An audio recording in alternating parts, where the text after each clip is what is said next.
이번 시간에는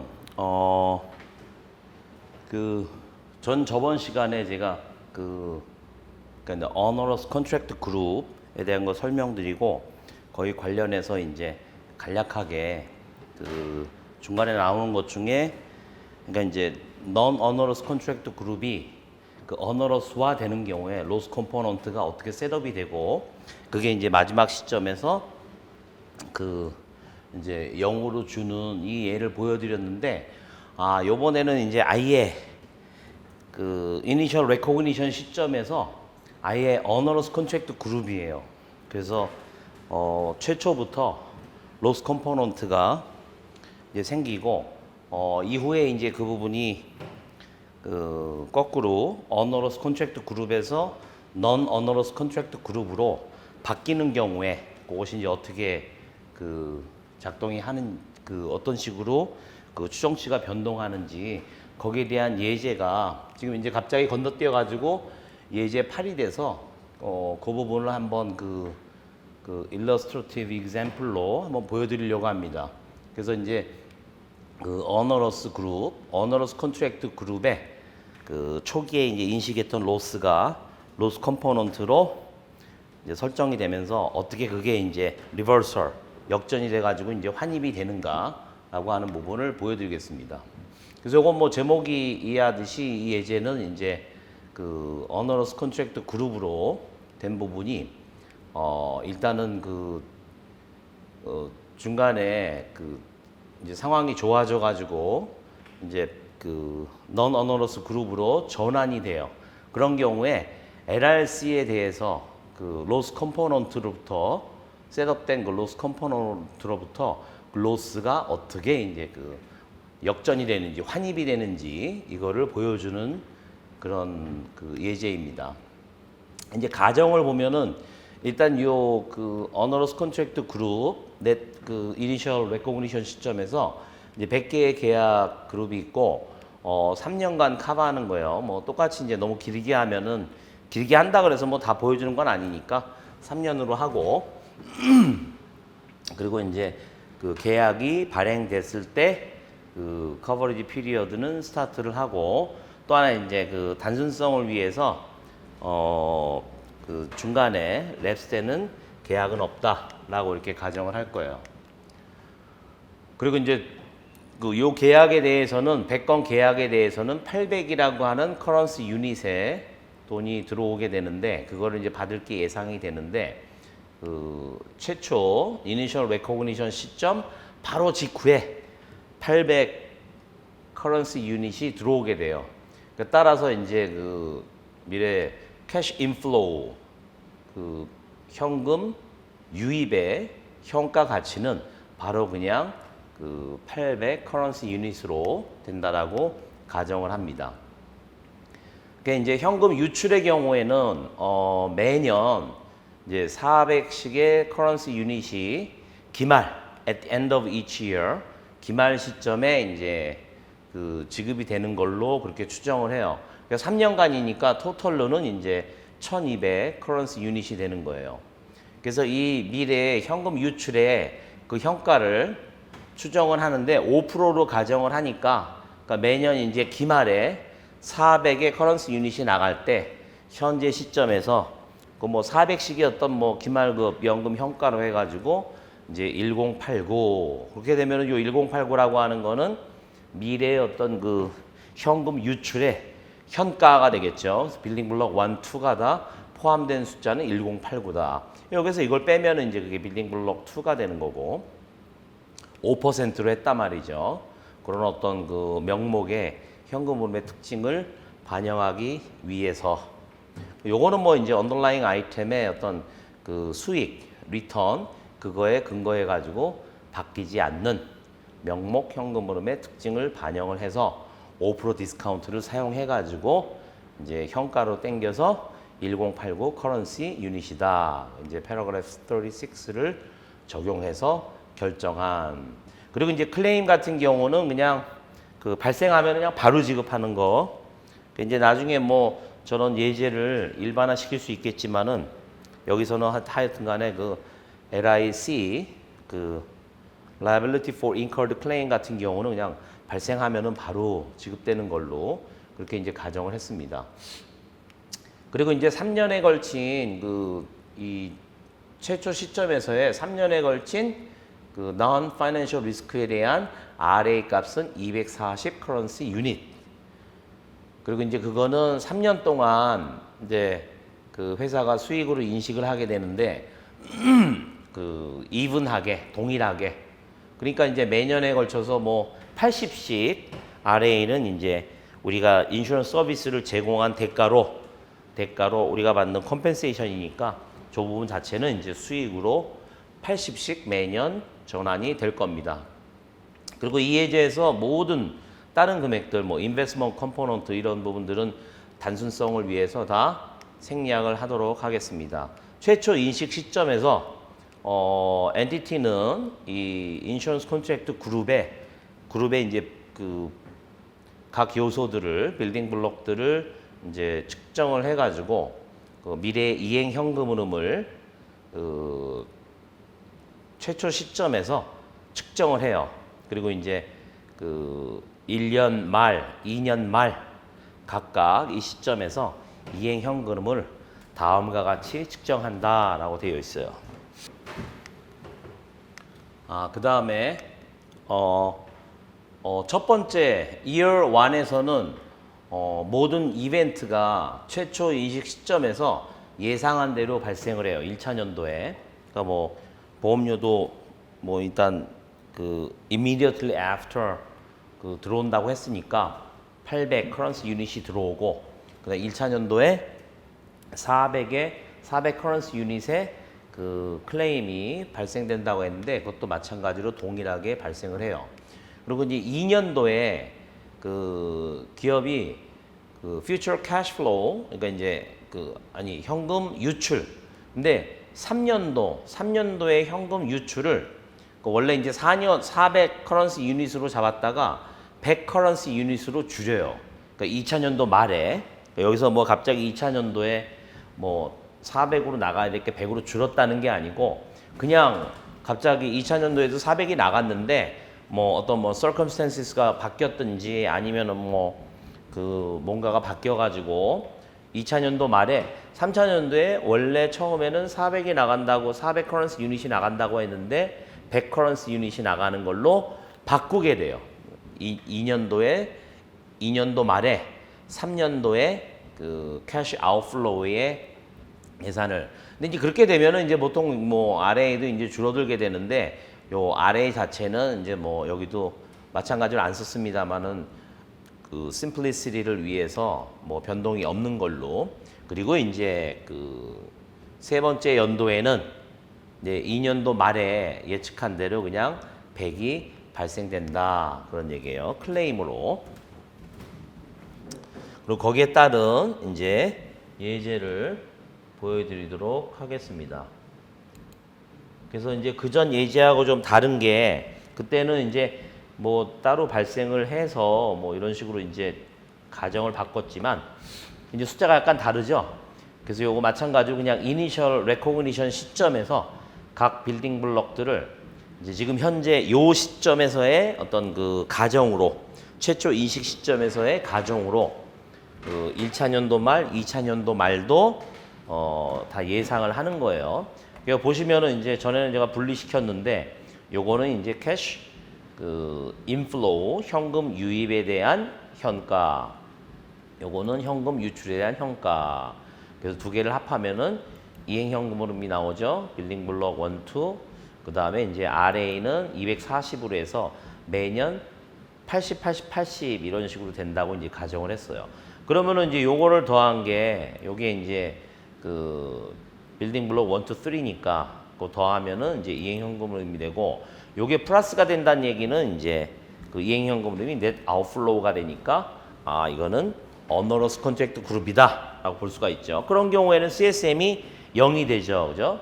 그래서 최초 인식 시점에서 뭐 큰 의미는 없습니다만은 보험계약 부채를 계산을 해보면 손실액인 529 요것이 바로 최초 인식 시점에서의 보험계약 부채가 되죠. 그 참고로 넌 오너러스 컨트랙트 그룹 같은 경우에는 항상 0이 되죠. 요게 마이너스가 되면서 넷 인플로우가 되면서 그 금액을 부호를 바꿔서 CSM으로 해주니까 이행현금으로 하고 CSM하고 합치면 0이 되니까 넌 오너러스 경우에는 0이 되지만 이거는 지금 최초 인식 시점부터 오너러스 컨트랙트 그룹이기 때문에 최초 인식 시점의 보험계약 부채는 바로 손실액인 529가 된다라고 하는 거죠. 그리고 이제 나머지 1년 말 시점에서 2년, 3년에 400씩 나가는 거니까 요거는 이제 프레젠트 밸류로 해서 그 현금 유출이 744가 되고 이거는 뭐 일시납으로 이제 800 받았으니까 0이 되겠죠. 두 개를 더하면 빌딩 블록 1, 2. 그 다음에 이제 RA는 1년이 경과했으니까 저거는 이제 그거 커버하는 인슈런스 서비스를 제공한 만큼 80분은 이제 우리가 이익으로 인식한단 말이에요. 그래서 남아있는 거는 1년도 말에 남아있는 건 160, 두 개를 더하면 904가 돼요. 그리고 이제 2년 말에 여기 이제 가정에서는 이제 요거 가정치를 다르게 하는데 원래 이제 3년도에 400이 나간다라고 그게 가정을 하면 그러면은 이제 그거에 대한 현가인 381이 나오고 그다음에 RA도 마지막에 80만 남죠. 그러니까 2차년도에 80을 그 이익으로 인식을 하고 그다음 80이 남아있기 때문에 80 하면은 2차년도 말에는 보험계약 부채가 461이 된다 이렇게 돼요. 그리고 이제 뒤에서 내려갈 때 2차년도에서 3차년도에 400 나가는 게 100으로 준다라고 가정치를 변경하게 되는 거죠. 그래서 이제 넌 오너러스 컨트랙트 그룹으로 전환하게 되는데 여기서는 일단은 이렇게 보여주고 그래서 이제 요 금액 자체가 지금 우리가 이제 항상 이 시스템에서는 이런 식으로 빌딩 블록 1, 2, 3, 4 해가지고 보험계약 부채를 계산을 하면 요 904가 이거랑 딱 맞아야 된단 말이에요. 그러면 요거를 하는 이유는 이제 각각의 그 어떤 스팟 시점에서 다시 이제 저 위에는 이제 계산을 하는 개념이지만 이거는 하나 이제 추적을 한단 말이에요. 처음에 이제 아무것도 없는 상태에서 추적을 하게 돼요. 그러면은 미래 서비스 관련 변동분이라고 하는 거는 여기 보면은 여기에 이렇게 나와 있는 289 요게 되는 거죠. 그래서 빌딩 블록 1, 2에서 추정한 289가 되고 그리고 이제 보험료가 800이 들어왔고 그 둘에 대해서 일단 5%로 가정을 한 인슈런스 파이낸스 익스펜스가 54로 생기게 돼요. 그리고 1년도 말에 처음에 가정한 것처럼 400이 나가요. 그럼 그거를 쭉 더하게 되면 744가 된다 이거예요. 그 다음에 이제 RA 같은 경우는 뭐 240으로 최초 시점에 해놨지만 1년이 경과하고 나면 80은 이제 보험 이익으로 빠진단 말이에요. 손익계산서에 보면은. 그래서 이제 80 줄어들게 되고 162 남게 된다 그런 얘기죠. 그래서 여기 이제 합치면은 904가 돼요. 그래서 여기 보시면은 처음에 이제 했던 것처럼 744, 160 똑같죠, 그죠? 그 부분이 여기에서 이렇게 나온다 이거죠. CSM은 0으로 시작해서 아무 변동 없죠. 스틸 오너러스 컨트랙트 그룹이니까 이게 딱 맞아야 돼요. 그렇게 봤을 때 1년도에 손익계산서를 우리가 이제 추정을 해보면 여기에서는 이게 오너러스 컨트랙트 그룹이기 때문에 그리고 최초 시점에서 이미 손실이 529가 인식이 됐기 때문에 LRC를 둘로 나눠요. 애초부터. 그 전에 예제에서도 이제 보여드렸죠. 그러니까 LRC에서의 로스 컴포넌트하고 그 다음에 로스 컴포넌트를 제외한 LRC 이렇게 두 개 나누게 돼요. 손익계산서 측면에서. 그러면은 손익계산서니 현금 흐름을 보면 현금 유입 800이 들어왔죠. 예. 그 다음에 이제 보험 금융 여기에서는 자녀보장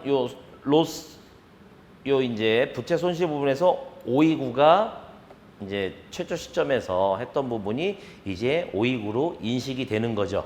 그죠?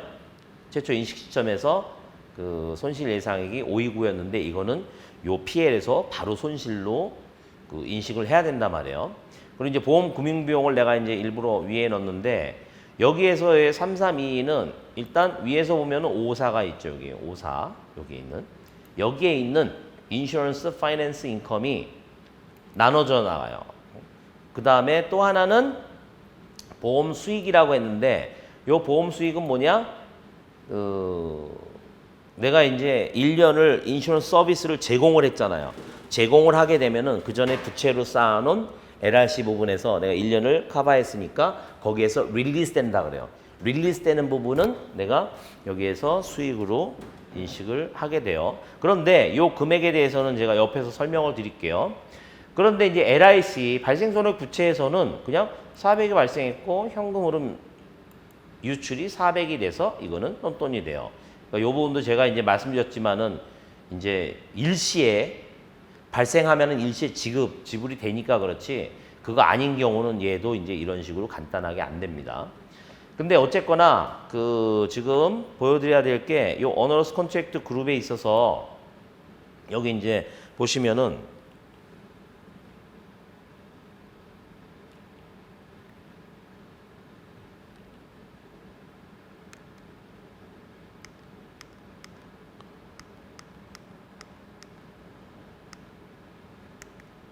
요 부분을 제가 이제 설명드리려고 그래요. 이제 어너러스 컨트랙트 그룹을 설명을 드릴 때 제가 이제 마음에 걸리는 게 요거에 대해서 설명을 했는데 예제를 봐야 요게 이제 그 다가오실 것 같아요. 지금 이제 예제에서 봤을 때 뭐죠? 최초의 인식 시점에서 이거는 529라고 하는 손실이 이제 추정이 됐어요. 그러니까 이거는 어너러스 컨트랙트 그룹이에요. 그러면은 1년도에 손익계산서에서 그거는 바로 손실로 인식을 한단 말이에요. 그죠? 그러면 손실로 인식을 하고 난 다음에 그 금액을 배분을 해요.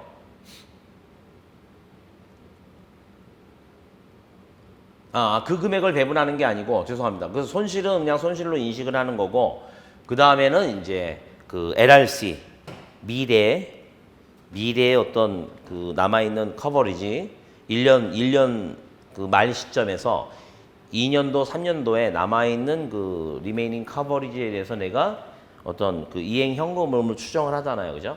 거기에서 만약에 어떤 변동이 있다. 여기에 이후에 변동이 되겠죠.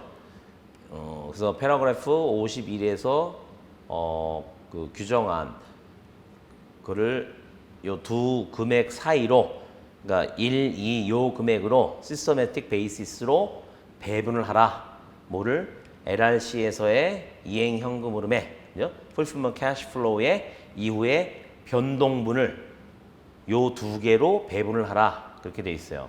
요거에 대한 이제 예제를 제가 보여드리기 위해서 요 엑셀을 하는 거예요. 엑셀 예제를.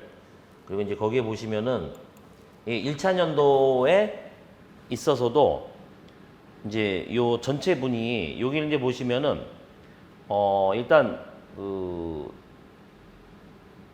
손실 요소하고 로스 컴포넌트하고 로스 컴포넌트 그러니까 LRC에서의 로스 컴포넌트하고 로스 컴포넌트를 제외한 LRC 이 두 부분으로 배분하는 것 때문에 나온 건데 뭐를 배분할 거냐? 400과 800을 배분할 거예요. 이 400, 800은 뭐냐?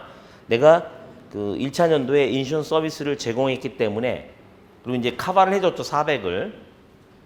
그 부분만큼이 내가 잡은 LRC에서 내가 인슈런스 서비스 제공하는 그런 어떤 오블리게이션에서 릴리스가 되는 거예요. 그럼 두 가지가 릴리스가 돼요. LRC 자체의 경감분 400하고 그 다음에 RA 매년 잡아놓은 이 80도 그 수익으로 인식을 하게 되고 저 부분이 경감이 돼요. 그럼 저 부분 두 금액을 요 두 요소로 배분을 하는데 어떻게 배분을 하느냐? 여기에 있는 요 율로 배분을 한다 그런 얘기예요. 요 율이 뭐냐? 예제로 보시게 되면은 자 최초에 내가 이제 측정을 했을 때 여기에서 요거 좀 더한 게 요거고 RA를 더해서 요게 됐잖아요. 그죠?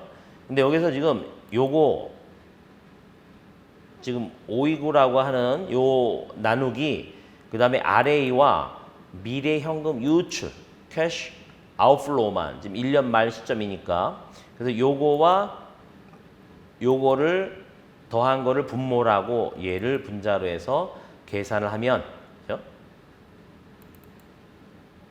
이렇게 여기 있는 것처럼 요게 바로 이제 손실 나온 거 그거 있죠. 그리고 요거는 그 미래의 그 현금 유출의 현가 플러스 RA 한 거 이렇게 비율을 내면은 여기가 이제 39.8이 되고 그 나머지는 이제 100%에서 60이 돼요. 그러면 요 비율만큼 여기에 60.2% 여기에 39.8% 이렇게 배분을 한단 말이에요. 요게 이제 거기 아까 제가 보여드린 것처럼 시스터매틱 베이시스로 어떤 체계적인 방식으로 배분을 하라. 뭐를? 요 릴리스 분을. 그렇게 되면은 그 율에 가서 이렇게 곱해주면 요거대로 이렇게 400을 요 비율로 곱해주면 이렇게 나눠진다 이거죠. 마찬가지로 아래의 경가분도 80이라고 하는 부분을 저 율로 해서 저렇게 내가 그 시스터매틱하게 계산한 그 율에 의해서 두 개로 로스 컴포넌트와 로스 컴포넌트를 제외한 LRC로 구분을 하게 돼요. 그래서 이제 이 부분 자체에 289하고 191이 이제 손익계산서의 부분으로 들어가게 되는 거예요. 그래서 여기 보시면은 289라는 금액이 바로 여기서 온 거란 말이에요. 요걸 제외한. 그리고 191은 여기서 왔어요. 그래서 이런 식으로 이제 그 정리가 되고, 그리고 이제 인슈런스 파이낸스 인컴제가 깜빡했는데 요 54라고 하는 것도 이 54가 얘들을 합해서 54라는 의미가 아니고 54가 위에서 와요. 예, 내가 이렇게 계산한 54가 있잖아요. 뭐 요걸로 해도 되는데 요걸로 해야 되겠죠. 그죠? 그 54를 마찬가지로 이렇게 비율로 나눠서 배분을 하게 돼요. 요 60.2하고 39.8로. 그래서 로스 컴포넌트와 로스 컴포넌트 제외한 LRC로 이렇게 배분을 하게 되는 거죠. 그리고 이제 요거는 뭐 이제 400이라고 하는 LIC 발생을 했고 현금 유출 나갔고 이렇게 되는 거죠. 그래서 이제 1년도 말에 손익계산서는 이런 식으로 정리가 되는 거예요. 그랬을 때 이제 보험계약부채 903은 단수 1 틀리고 이제 그 904였으니까 위에, 그죠? 요거하고 이제 맞게 되는 거예요. 여기 손익계산서에서도. 그래서 지금 요 체계적인 배분을 보여드리려고 그렇게 하는 겁니다. 그리고 이제 앞에 가정에서 설명했다시피 이제 2년도 말 시점에서 3차 년도에 원래 했던 400 커런스 유닛이 현금 유출로 나간다는 거를 줄여요. 이거 100이 될 거야 라고 갑자기 줄여요. 그냥 이제 예제니까 그건 이제 너무 큰 변동이긴 한데 예제로 생각하시면 돼요. 그러면은 지금 여기서는 지금 400에서 100이니까 300만큼이 변동됐잖아요. 미래 서비스와 관련해서. 그거를 이제 현가로 보면 286이라고 하는 금액이 변동이 됐어요. 그리고 요거는 지금 이제 요 각 빌딩 블럭이니까 앞에 있는 요게 있는 744, 160, 904가 그냥 오죠. 그리고 이제 요 부분에서 요 CSM이 갑자기 발생을 했죠. 왜냐하면 3차 년도에 내가 그 가정을 현금 유출이 100으로 되는 거에 따라 가지고 여기 어너러스 컨트랙트 그룹이 넌 어너러스 컨트랙트 그룹으로 전환이 되는 거예요. 그죠? 그래서 이니셜 시점에 어너러스 컨트랙트 그룹이었던 것이 중간에 넌 어너러스로 그 2년도 말에 변경이 되는 거죠. 근데 얼마만큼이냐? 요 183을 이제 봐야 되는데 그거는 이제 이렇게 생각을 하셔야 돼요. 이제 봅시다. 또 2차 년도에도 제가 이제 같은 테이블을 쓸 건데 2차 년도에도 또 내가 1년 동안 인슈런스 서비스를 제공했잖아요. 그죠? 그래서 마찬가지로 400과 80 RA 변동 없으니까, 그리고 똑같이 400이 이제 나갔으니까 이거는 미래에 대한 어떤 에스티메이션이 아니고 이거는 2년 동안에 내가 서비스를 제공함으로써 릴리스된 거를 얘기하니까 똑같죠. 그죠? 그러면은 여기에 있는 191이 여기에서 이렇게 빠진단 말이에요. 그죠? 예? 그러면은 원래 요 로스 컴포넌트로 있던 것이 요 360이 어디서 왔냐 하면 여기에서 1차 년도에 최초의 529라고 잡은 부분하고 그 다음에 인슈런스 파이낸스 인컴 배분한 부분하고, 예? 그 다음에 여기에서의 191 로스 컴포넌트로 배분한 191 이 부분이 리버설이 생겨서 529가 로스 컴포넌트가 360으로 줄었죠. 그죠? 그러면 여기에서는 360으로 줄은 상태에서 다시 또 191이 나왔어요. 그리고 이제 여기에서 보험금융비용 37은 또 요 위에 있는 요 37에서 가져오는데 그 부분이 또 똑같은 율로 아무런 변동이 없죠. 위에서 지금 율 계산한 거. 요 율로 두 개가 이렇게 나눠져 있단 말이에요. 그죠? 그러면은 이제 기시의 360에서 191이 나가고 15 플러스가 되면은 남는 금액이 183이 되는 거예요. 그러면은 이만큼 183만큼에 해당되는 부분은 어떻게 돼요? 이제 미래를 내가 2000년도 말에 3000년도의 거를 추정을 했어.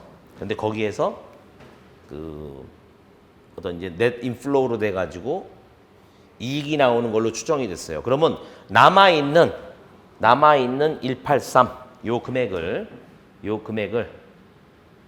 그게 요 길로 온 거예요. 184 금액을 다 286 요게 뭐죠? 요게 바로 넷 인플로우예요. 가정을 400 커런시 유닛이 나간다고 하다가 100이 나간다고 줄임으로써 얻게 되는 그 이익분이 이거를 다 그 상계를 하고 남아있는 로스 컴포넌트를 다 상계를 하고 그러고도 초과분이 있어요.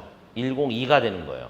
그래서 이게 102가 된다라고 생각하는 순간에 이 계약 그룹은 non onerous contract로 전환이 되는 거예요. onerous contract 그룹에서. 그리고 저만큼은 CSM으로 막아놔야 돼요. 이익으로 바로 인식을 하면 안 되고 CSM으로 잡아놓게 되는 거예요. 그래서 2년도 말에는 이렇게 가정 변동에 따라서 non onerous contract 그룹으로 전환이 되고 102만큼의 CSM이 생긴 거예요. 그리고 이제 보험 금융 비용은 뭐 이렇게 이제 그 동일하게 여기 그 37 발생을 한 거고 저 금액에 대해서. 그리고 마찬가지로 이제 RA 같은 경우 뭐 저기 율 계산할 때 봤습니다만은 또 2년도에 인슈런스 서비스를 제공했으니까 80만큼 우리가 컴펜세이션으로 수익으로 인식해야 되고 현금은 400 유출이 됐고 그래서 쭉 계산을 하면 빌딩 블록 1, 2는 95, RA는 80으로 줄었죠. 이제 RA에 대한 변동은 우리가 안 했으니까. 근데 보통 실제로 보게 되면 RA도 변동을 하게 되는데 그리고 CSM이 계속 0이었다가 이제 non onerous contract 그룹으로 전환이 되면서 102가 생겼어요. 이게 278이 된다 이거죠. 이거는 지금 애초에 400이라는 가정을 내가 400 커런시 유닛이 3,000년도에 나간다는 거를 가정한 거하고 다르죠. 278은 애초에 내가 처음에 했던 여기에 있는 요 금액하고 다르다 이거죠. 1차년도 말에는 똑같았잖아요. 그죠? 왜? 가정에 대한 변동을 안 했으니까. 근데 여기는 지금 가정에 대한 변동을 400이라고 했을 때 461인데 그걸 100으로 하는 순간에 여기는 278로 줄은 거죠. 그죠? 그러면서 CSM도 생기고 그렇게 되면은 이렇게 됐을 때 2000년도 말에 손익계산서를 보면은 기시장고 요거는 이제 그 1차년도 말에 여기에서 가져온 거죠. 해가지고 903으로 가져왔고 여기 보시면은 일단 손실요소 그죠? 손실요소 183만큼이 그죠? 로스 컴포넌트에서 줄었죠. 그죠? 그 전에 있던 금액 183 남아있는 거가 다 까였다 이거죠. 그래서 CSM이 0이 생겼다라고 하는 거는 다 이제는 그 금액만큼을 다 커버하고도 오버돼서 이익이 남아서 여기처럼 102가 CSM으로 잡혔잖아요. 그죠? 얘는 결과적으로 0이 되는 거죠. 그리고 여기 이제 289라고 하는 거는 그 3차년도에 대한 그죠? LRC 3차년도 부분에 있어서 줄어들므로써 289가 줄었잖아요. 그죠? 그렇게 되니까 기시에서 보험금융 비용은 다시 이제 37 가져와 가지고 요 비율로 나눠준 거 요걸 감안하면은 277로 주는 거죠. 발생 손해액은 뭐 항상 얘는 여기선 간단하게 400 해가지고 항상 이제 0을 유지하는 거고 그렇게 돼서 합하게 되면 277이 된다. 2년 말 손익계산서가 그렇게 되는 거죠. 그리고 요 부분 자체도 지금 요 위에 2년 말 시점에 요거 기시로 가져와 가지고 쭉 계산을 하게 되는데 여기서는 이제 뭐 3년도니까 큰 적이 없이 그 아까 이제 가정에서 설명드렸다시피 2차년도 말에 100이 그 100 커런시 유닛이 그 현금 유출이 난다고 했는데 잘 맞췄어. 그거만큼 100으로 딱 됐다라고 하면 현금 유출은 100이 되죠. 물론 이제 여기에서 또 다르게 뭐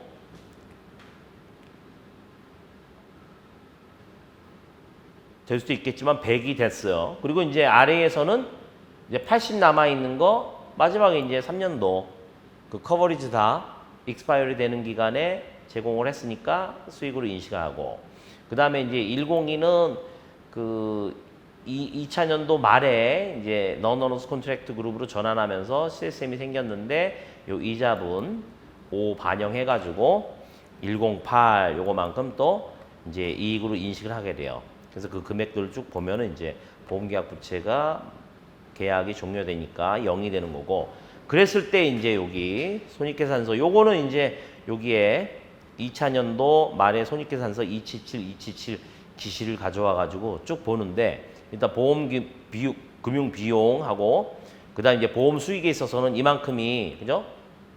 그 LRC 그 부분에서의 감소분으로 그죠? 되게 되니까 요거까지 포함해서 그죠? 요 보험금까지 0이 되고, 자녀보장 요소 요 부분에서는 없고, 그다음에 이제 그 발생 손해액 부채에서도 100인데 100이 발생을 했죠. 그래서 다 0으로 줄어든 게 된다. 그런 얘기예요. 그래서 여기까지가 이제 쭉 이렇게 줄어든 거고, 보시면은 그 핵심적인 거를 설명을 드리는 게 이거였죠. 그죠?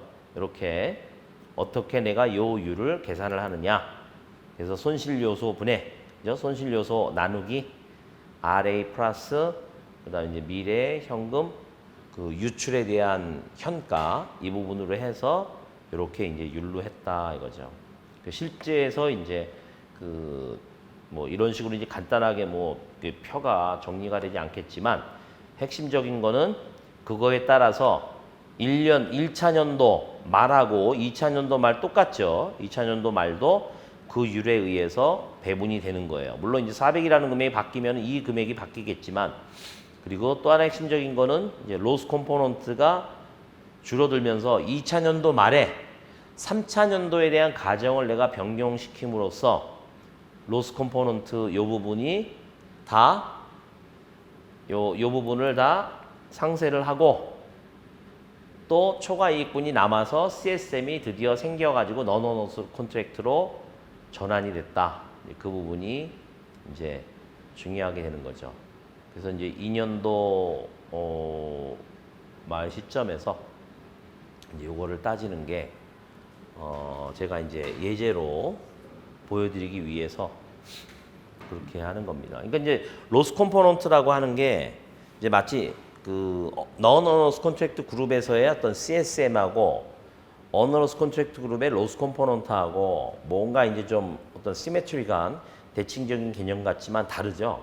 CSM이라고 하는 거는 손익계산서로 인식을 하는 거를 유보하고 서비스 제공에 따라 가지고 이제 수익으로 인식을 하는데, 로스 같은 경우는 바로 피해를 빼버린단 말이에요. 물론 이제 이니셜 시점에 그 보고 기간에 해당되는 어떤 손익으로 해서 여기 말한 것처럼 529가 이제 최초에 1차 년도에 딱 그냥 바로 인식이 됐잖아요. 그죠?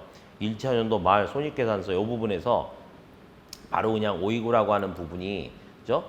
그 손익계산서의 어떤 그 손익으로 바로 그냥 인식이 돼요. 그러면서도 그 부분이 남아 있으면서 어떻게 돼요? 나중에 저 부분이 이제 점점 이 부분도 그 리버설이 생기잖아요. 그죠?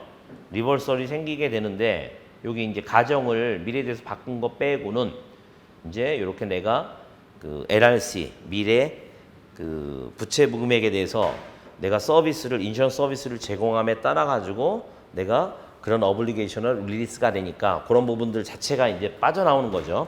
그랬을 때 이제 여기 그 손익계산서 부분에서 쭉 이제 거기에 관련된 숫자로서 이게 리버설이 생기게 돼요.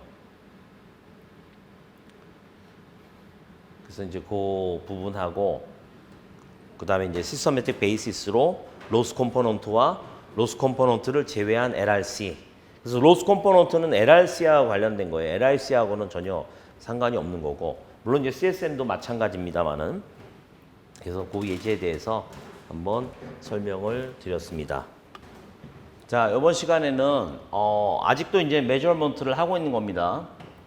그래서 전 시간에 그 프리미엄 알로케이션 어프로치에 대해서 앞에 있는 것들하고 이제 연관해서 설명을 드렸고, 지금은 이제 reinsurance contracts held예요. 그러니까 이제 보유하고 있는 재보험 계약이에요. 그러니까 어떻게 보면 이제 그 실제 예로 보면 우리 원수 보험 회사가 이제 리스크 미티게이션을 위해서 그 일부의 어떤 라이빌리티를 시드 아웃 한다 그러죠.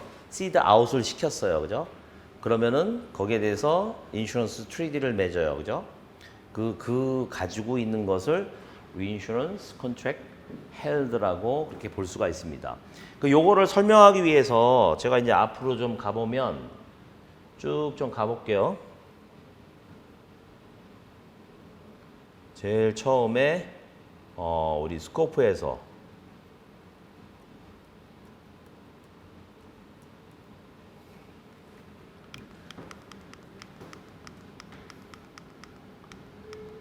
예.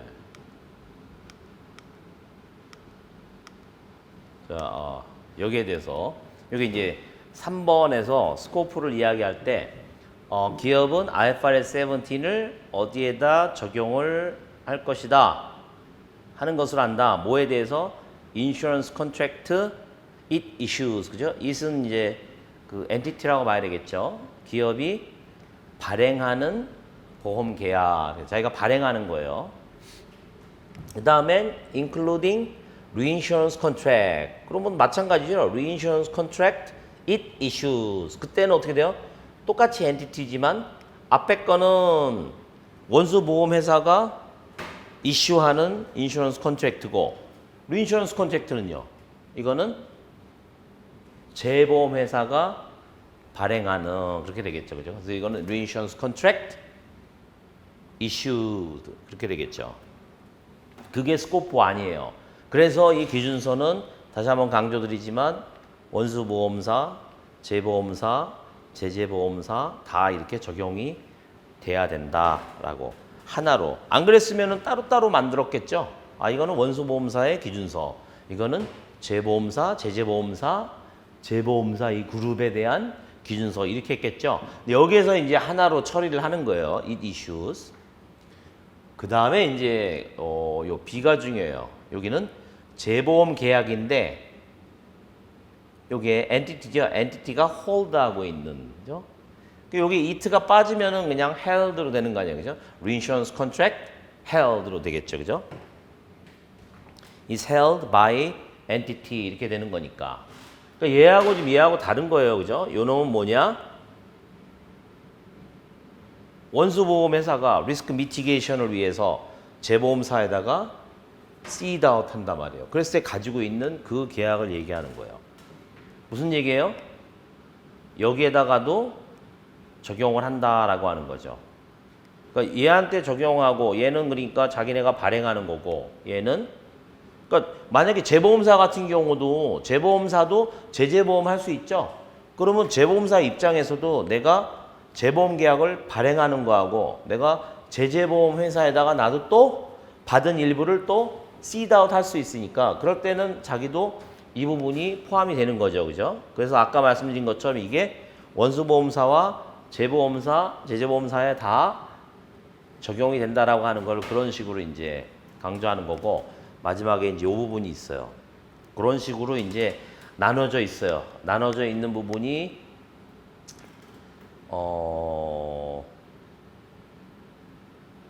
있습니다. 근데 하여튼 그 제가 여기서 강조하는 게 뒤에 이제 reinsurance contract held가 measurement에 따로 있는 이유가 뭐냐면 여기 보시게 되면은 이게 보험 계약에 대해서 적용하는 IFRS 17의 모든 해당 사항들은 또한 어디에도 적용되느냐? 재보험 계약 헬드에도 적용된대요. 좀 헷갈리죠, 그죠? 이게 참 그러니까 근데 앞에서 IFRS 17은 그 엔티티가 발행하는 보험 계약, 발행하는 재보험 계약에 적용되고 그다음에 reinsurance contract held 그 엔티티에 의해서 그죠? is held by entity라고 하는 것도 적용한다고 그랬는데 또 갑자기 이렇게 얘기를 해요. 그죠? 앞에서 제가 설명을 드리긴 했습니다만 다시 한번 강조드리는 게 거기에 적용하는 게 얘한테도 적용돼요. 근데 뭐냐? except가 있어요. 예. 뭐냐? 잘 보세요. except 제가 뭐 설명을 드렸다면은 뭐 다시 한번 괜히 또 높아심이 하는 건데, 그러니까 발행한 보험 계약에 해당되는 사항들 except예요, 그죠? 예? and 60, 70에서 하는 거. 60, 70이 뭐냐? 제가 아까 설명드리려고 했던 reinsurance contract held예요. 예. 그래서 어떻게 돼요? reinsurance contract held를 따로 설명하라는 거예요. 그러니까 이 전체 기준서는 다 적용이 돼요. 그런데 여기서 얘기하는 것처럼 인슈런스 컨트랙트 이슈드에 해당되는 거 제외한다는 얘기는 뭐냐면은 전체적인 거는 이슈드 팔러스에 적용되고 하는데 인슈런스 컨트랙트 헬드는 60, 70에서 별도로 설명을 하겠다 이런 거예요. 그죠? 그러니까 약간 논리 구조가 한번 여러분이 만약에 내가 우리말로 해서 쓴다 그러면 어떻게 하겠느냐 이거죠. 그죠?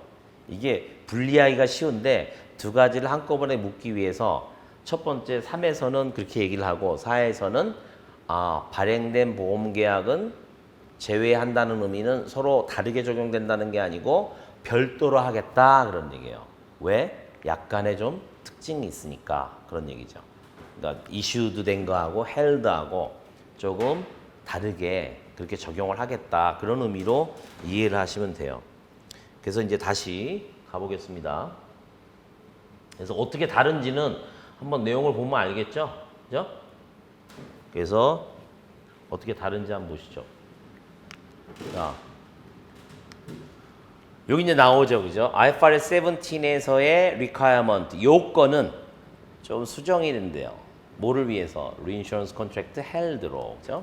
그러니까 modify라고 하는 거는 그거랑 완전히 다르다 그런 얘기가 아니에요, 그죠? 기본적인 원칙은 깔려 있는데 요거 자체의 특성을 반영해서 조금 수정하겠다 그런 얘기로 이해를 하시면 돼요.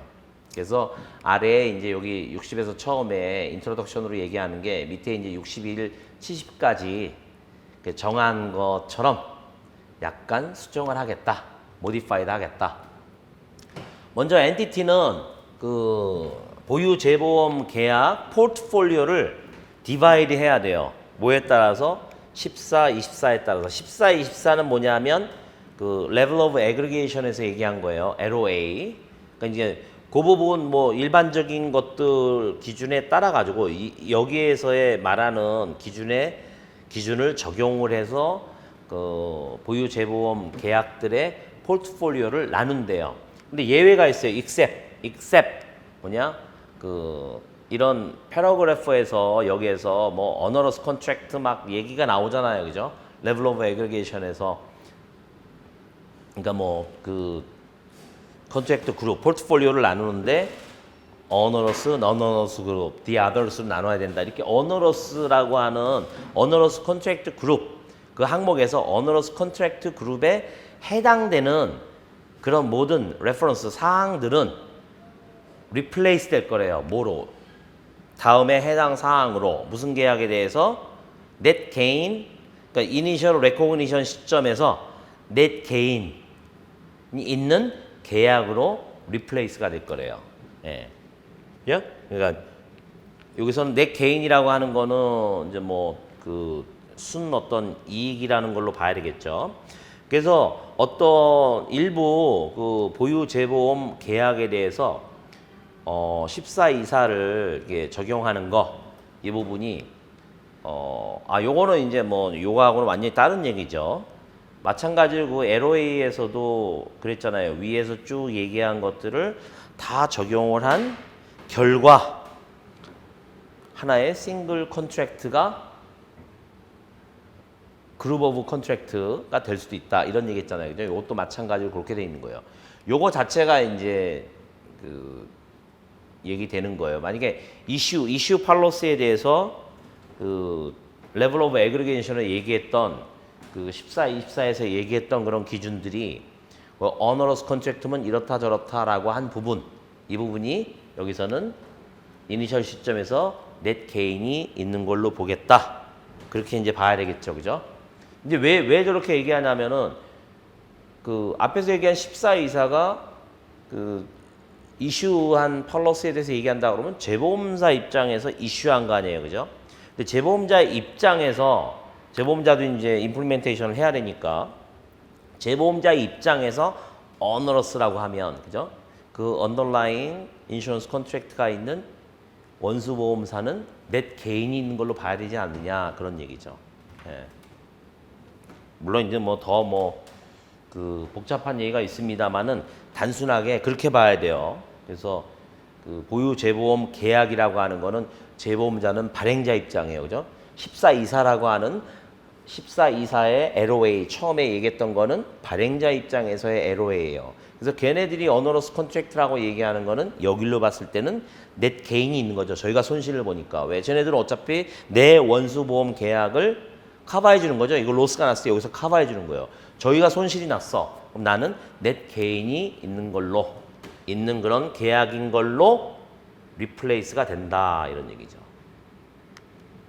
참 재보험 회사가 참 이거 알파 17 이 프로젝트 하는데 쉽지 않겠어요. 이거만 봐도 하여튼 그리고 이제 그 여기서는 이제 인식이에요. 25는 이제 레코그니션 관련된 건데 기업은 그 재보험 계약 그룹을 인식을 한다. 어떻게 인식을 하느냐? 여기 보면은 이제 그 보유 재보험 계약이 비례 커버리지를 제공을 한다. 재보험자가 이제 내가 뭐 예를 들어서 그 클레임이 발생을 하면 그거에 뭐 40%, 50%를 해주겠다. 뭐 이런 식으로 프로포셔닛하게 커버리지를 제공을 하는 이런 거 이거를 그 보유 재보험 계약 그룹으로 인식을 한다라고 하는 거죠.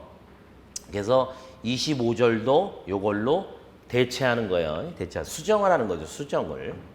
그 뭐냐? At the beginning of coverage period. 그러니까 보유 재보험 계약 그룹에 커버리지가 시작되는 그 시점 혹은 최초 인식 시점, 어떤 언더라인 컨트랙트, 그죠? 이거는 지금 보유 재보험 계약이니까 그 트리디가 커버하는 언더라인 컨트랙트, 그죠?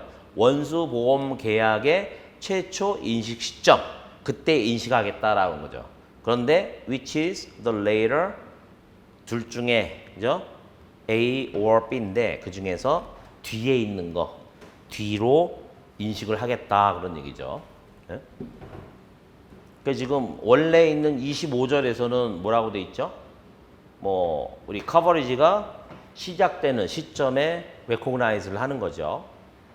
그 다음에 두 번째는 뭐죠? 프리미엄, 이니셜 프리미엄 페이했을 때 인식.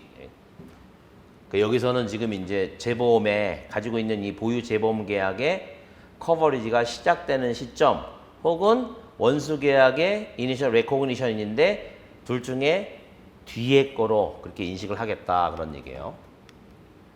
그리고 다른 모든 케이스에서는 그냥 이 보유 재보험 계약의 커버리지 시작되는 시점으로 잡겠다 그런 얘기죠.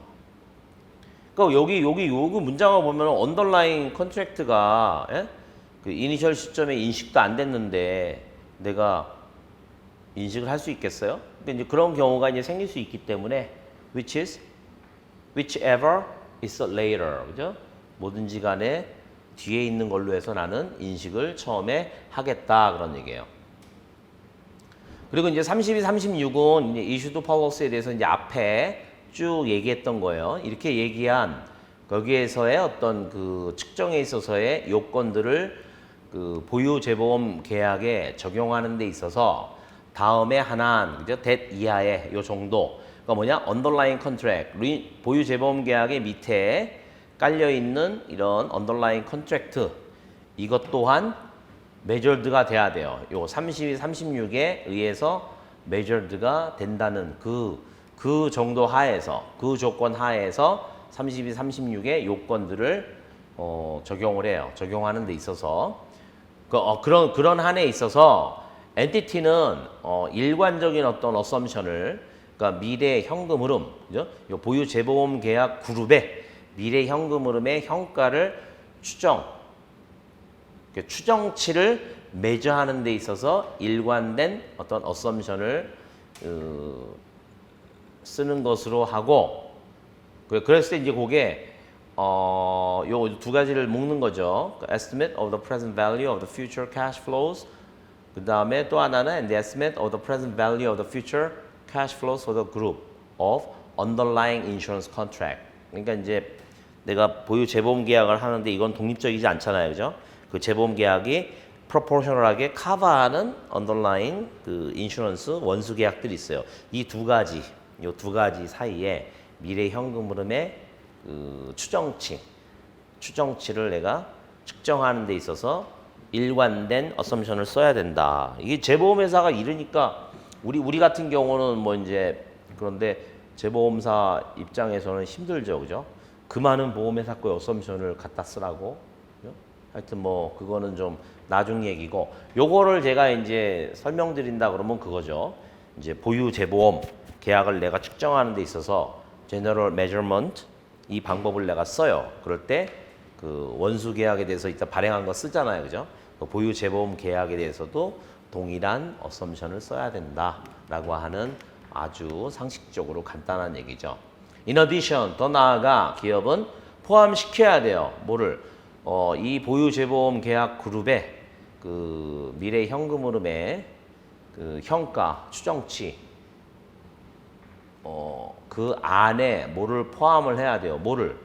The effect of any risk of non-performance by the issuer. 그죠? 이건 뭐냐 하면은 지금 non-performance risk라고 돼 있어요. by the issuer of reinsurance contract. 그러니까 내가 원수보험사인데 보유 재보험 계약이 있어요. 그럼 이 보유 재보험을 발행한 재보험 회사가 있을 거 아니에요, 그죠?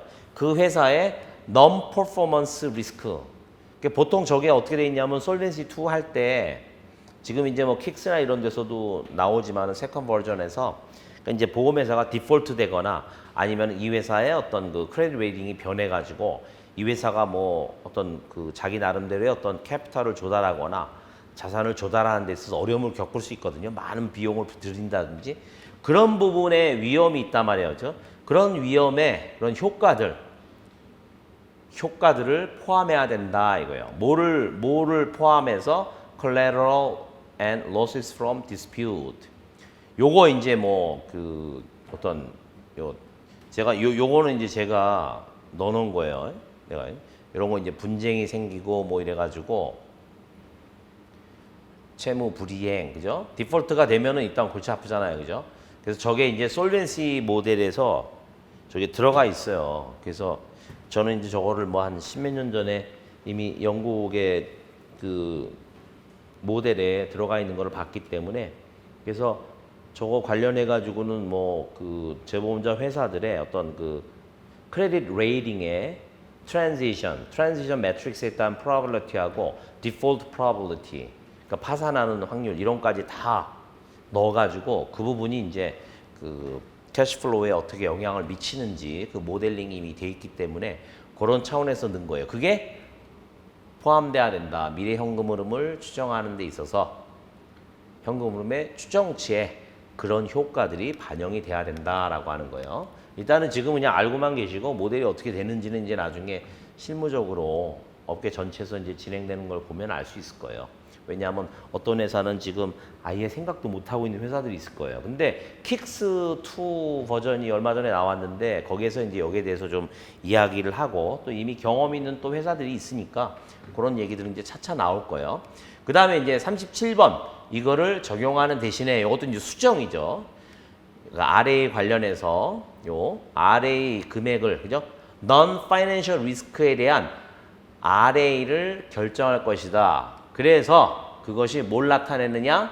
리스크의 양을 나타내요. 이 보유, 그러니까 재보험 계약의 홀더, 그죠? 홀드하는 거니까 원수보험사가 만약에 이 재보험 계약을 했다 그러면은, 홀더니까 이거는 뭐예요? 재보험 계약의 홀더니까 재보험사가 되겠죠. 재보험사에 의해서 이전된 amount of risk를 나타낸다. 그러니까 아니네요. 여기 있네요. 그죠? 그러니까 held니까 마찬가지죠. 아니, 마찬가지가 아니고 제가 잘못한 거네요. 그러니까 뭐냐? 요 원수보험사라고 봐야 되겠죠. 그러니까 그 재보험 계약이 있는데 이 계약 그룹에 홀더인 원수보험사로부터 어디요? 그 재보험 계약을 발행한 회사로 이전된 그죠? 리스크를 트랜스퍼 시킨 거 아니에요. 그죠? 그런 트랜스퍼된 어마운트를 나타낸다라고 하는 거죠. 그렇게 결정을 하겠다라고 하는 거죠. RA 자체를. 그래서 RA를 그런 식으로 해야 되지 뭐 독립적으로 이렇게 하면 안 된다라고 하는 그런 의미로 보시면 돼요. 그리고 이제 38 같은 경우 이제 CSM인데 CSM의 요건 뭐와 관련돼서 CSM 금액을 결정하는 거하고 관련돼 있는 최초 인식 시점에 38에서의 요건도 수정이 돼요. 팩트 이하, 다음 댓 이하의 사실을 반영하기 위해서 수정을 할 것이다. 뭐냐? 보유 재보험 계약 그룹에 대해서는 unearned profit이라는 개념이 없어요. 그게 없다. 대신에 net cost와 net gain이 있다 이거죠. 그러니까 재보험을 원수보험회사가 구매하는 시점에서 net cost하고 net gain이 있을 뿐이다. 그런 얘기예요. 따라서 이니셜 레코그니션 시점에서 지금 다른 거예요. 그죠? 원수계약에서의 그 부분하고 다르기 때문에 따라서 A 다음과 같이 하겠다. A 그래서 엔티티는 일단 net cost나 net gain 이 보유 그러니까 이 보유 재보험 계약을 내가 그 구매할 때 net cost나 net gain 이 부분을 net gain이나 그러니까 net cost나 net gain으로 인식하겠다 그런 얘기예요. 요 net 아니 죄송합니다. 그러니까 net cost나 net gain이 있게 돼요. 요거 이제 요 재보험회사 다니시는 분들 알겠지만은 그거를 CSM으로 인정을 하겠다 이거죠. as a 그죠? recognize 이거 net cost와 net gain을 CSM으로 인정을 하겠다. 근데 이 CSM은 측정된 건데 어떤 금액으로 다음의 금액과 같은 금액으로 하겠다 이거죠. 뭐냐? 썸이에요. 두 가지예요. 하나는 이행현금흐름 플러스 또 하나는 요 이제 앞에도 나온 거지만은 그 이전 시점에 내가 요 보유 재보험하고 관련된 현금 흐름을 그 전에 인식한 거예요. 이니셜 시점에 그 된 부분 말고 그랬을 때 가지고 있는 에셋이나 라이애빌리티를 취소한 금액. 예. 그 다음에 그 날짜에 발생하는 어떠한 현금 흐름 이런 부분들의 어떤 합과 동일한 금액으로 측정을 한 CSM 금액으로 인식을 하겠다라고 하는 거니까 그러니까 이 부분 자체는 지금 쭉 설명을 했는데 중요한 거는 보유 재보험 계약 이 부분이 처음에 우리가 구매를 할 때는 이미 그 시점에서 내 코스트하고 내 개인이 있다 그랬죠. 그래서 아까 이제 어너러스 컨트랙트 부분 자체 그러니까 그 발행 재보험사 입장에서는 어너러스 컨트랙트가 되지만 그 언더라잉 인슈런스 컨트랙트를 가지고 있는 이쪽 입장에서는 바로 넷 개인이 된단 말이에요. 저쪽이 어너러스니까 발행자가 이제 그렇게 바로 이제 넷 개인이나 넷 코스트가 있게 되는데 이 부분을 그냥 CSM으로 대체하겠다라고 하는 거죠. 그 CSM 금액은 뭐 이렇게 되는 건데 이거는 이제 쭉 뒤에 그 들어간 금액이고 그게 이제 A고 B는 뭐냐? 그 넷 코스트 재보험 그러니까 리인슈런스 커버리지를 요건 뭐 이제 리인슈런스 컨트랙트 헬드라고 안 그랬죠?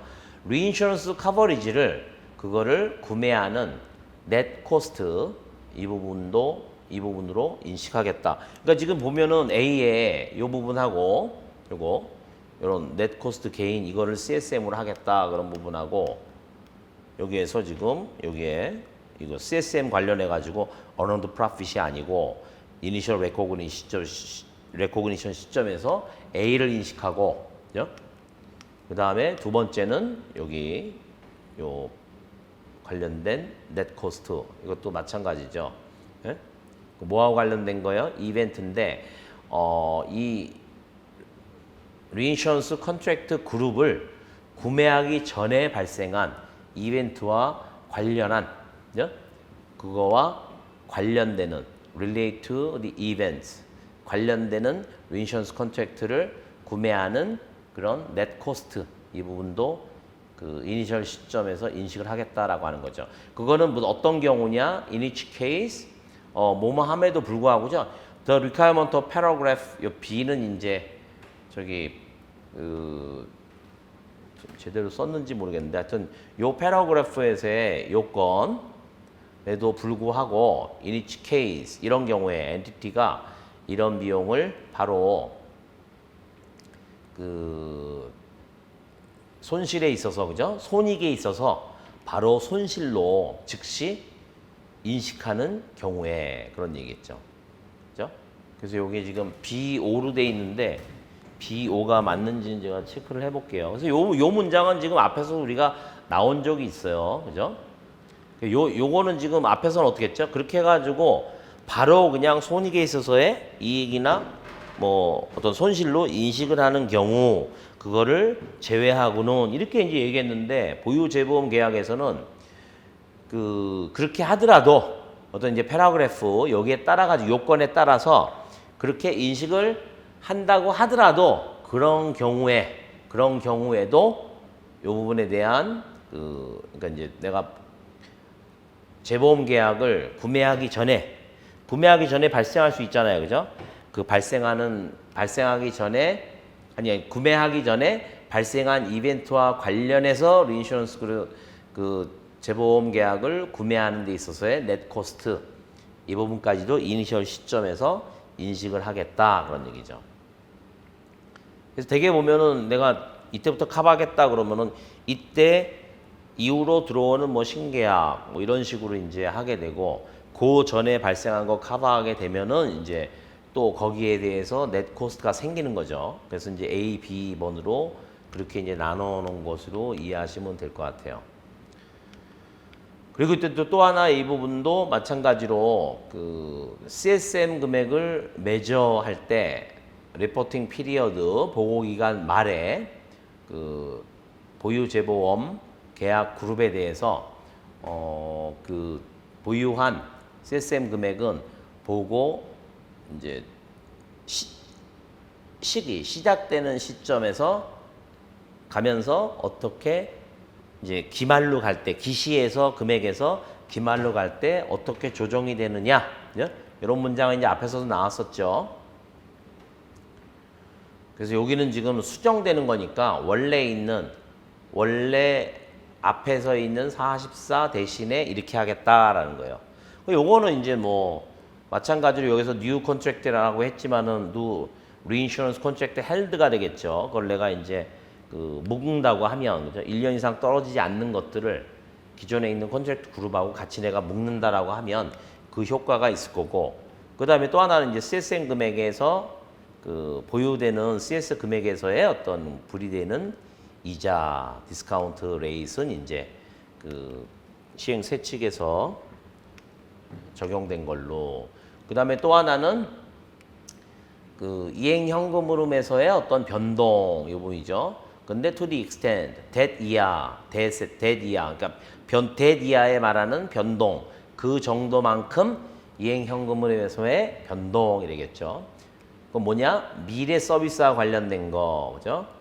과거 뭐 LIC는 아니고 이제 LRC라는 개념으로 보면 돼요. 이제 future 서비스니까 지금 있는 시점에서 이제 미래의 인슈런스 서비스하고 관련된 거. 이제 보유 재보험 계약이니까, 그죠? 그거는 이제 뭐 계약에서 클레임이 발생하면 거기에 대해서 몇 프로를 내가 지급하는 거니까 마찬가지로 이제 클레임 트리거는 똑같겠죠. 그리고 이제 여기 change unless 하는 거는 요거가 아는 경우에, 그죠? 미래 서비스와 관련된 건데 unless 2번 요거 아닌 경우, 그죠? 이런 변동이 이행현금흐름의 어떤 변동으로부터 비롯되는 건데 그건 뭐냐? 밑에 있는 원수 계약 그룹으로 배당된, 그죠? 할당된. 내가 지금 보유 재보험 계약이 있다고 하더라도 그 밑에 어떤 언더라인 원수 계약이 있죠. 이 부분으로 할당된 이행 현금흐름의 변동으로부터 발생을 해요. 근데 그 원수 계약 언더라잉 인슈런스 컨트랙트가 CSM을 조정하지 않는, 그죠? 이게 CSM을 조정하지 않아요. 뭐를? 그 언더라잉한 인슈런스 컨트랙트 그룹의 CSM을 조정하지 않는 그런 그 이행현금 흐름에서의 변동이 아니라면, 그죠? 그거 빼고 퓨처 서비스와 관련된 이행현금 흐름에서의 변동분을 인식을 하겠다, 그런 얘기죠. 앞에 있는 문장 뭐 똑같죠. 요거는 마찬가지로 뭐 이제 앞에 그 CSM 얘기 나온 것처럼 외환 부분의 이제 차이 때문에 그렇게 되는 부분이고,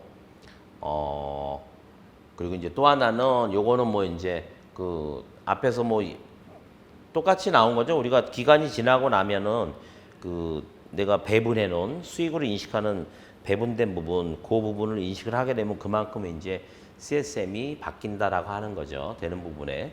요거는 이제 앞에서 나온 거기 때문에 요 부분에 대해서는 이제 동일하게 그 부분이 이제 적용이 되는 거죠. 똑같이. 이제 손익으로, 예? Profit or Loss로 인식된 금액. 왜 그러느냐? 서비스를 그 기간 동안에 받았다라는 거죠. 그죠? 그리고 이제 그 금액이 결정되는 것은 CSM 금액 자체를 그 남아있는 보호기간 말까지 쭉 내가 배분한 금액 있잖아요. 얼마를 이제 수익으로 인식을 하겠다. 그렇게 이제 돼 있는 부분을 얘기하는 거고, current and remaining coverage period에 대해서 배분한 그 금액. 그렇죠. 그 금액 자체만큼 이제 또 CSM이 변동이 있게 되겠죠. 그리고 이제 그 이행 현금 흐름에서의 변동들, 그게 뭐냐? 어디로부터 오느냐? 그 리스크 오브 non performance 또 나오죠. 재보험 회사들, 보유 재보험 계약을 발행한 재보험 회사들의 non performance 리스크, 이거의 변동으로부터 발생하는 이행 현금 흐름의 변동, 그거는 do not relate. 그죠? 이거는 future service하고 관련된 것이 아니고, 따라서 그 CSM 금액의 변동에는 영향을 못 미친다, 그런 얘기죠. 그리고 재보험, 이 보유 재보험 계약은 어너러스 될 수가 없다.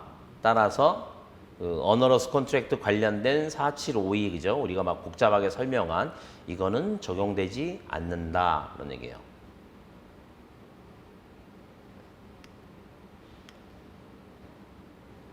그리고 이제 그 보유 재보험 계약에 대해서 PAA 방법, Simplified Measurement Approach를 적용할 수 있겠죠. 엔티티는 PAA 방법을 적용할 수 있어요. 그 앞에서 이제 Issued Policy에 대해서 얘기한 그리고 이제 괄호를 보면은 요 패러그래프가 이제 그 Adapted, 이게 이제 그 조정이 된 건데 뭘 반영하기 위해서? 보유 재보험 계약의 특징, 그거를 반영하기 위해서. 근데 그게 뭐하고 다르냐면은 원수 인슈런스 컨트랙트 발행된 거와 다른 그런 보유 재보험 계약의 특징을 반영하기 위해서 채택된 55, 56, 59 이 부분. 예를 들어 가지고 익스펜스에 대한 발생, 그죠? 익스펜스의 발생 아니면 익스펜스의 그 감소, 이런 부분, rather than revenue, 그죠?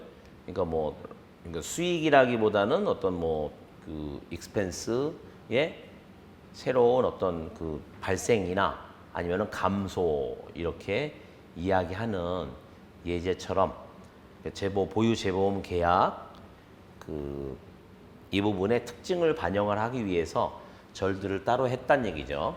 그리고 그거는 뭐냐? 뭐를 하기 위해서? 심플리파이 하기 위한 거다. 그러니까 보유 재보험 계약의 측정을 단순화하기 위해서 뭐냐? 그룹의 최초 그 인셉션, 그러면 그 그룹이 어떤 실제 여기 기준에 들어오는 그 시점, 최초 인식 시점, 그 시점에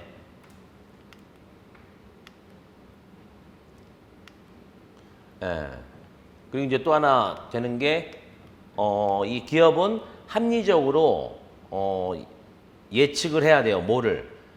그 결과적으로 나온 측정치가 머티리얼리 크게 다르지 않아야 돼요. 그 앞에서 그러니까 이제 우리가 일반적인 GMA를 모디파이 해가지고 앞에서 지금 6368에서 얘기를 했잖아요, 그죠? 그 부분과 PA를 적용한 방법과 머티리얼리 다르지 않아야 된다, 크게 머티리얼리. 이거는 이제 우리가 뭐 앞에 이슈드 폴리시에 대해서 얘기한 거하고 동일한 얘기죠. 여기는 지금 PA 적용하는 얘기니까.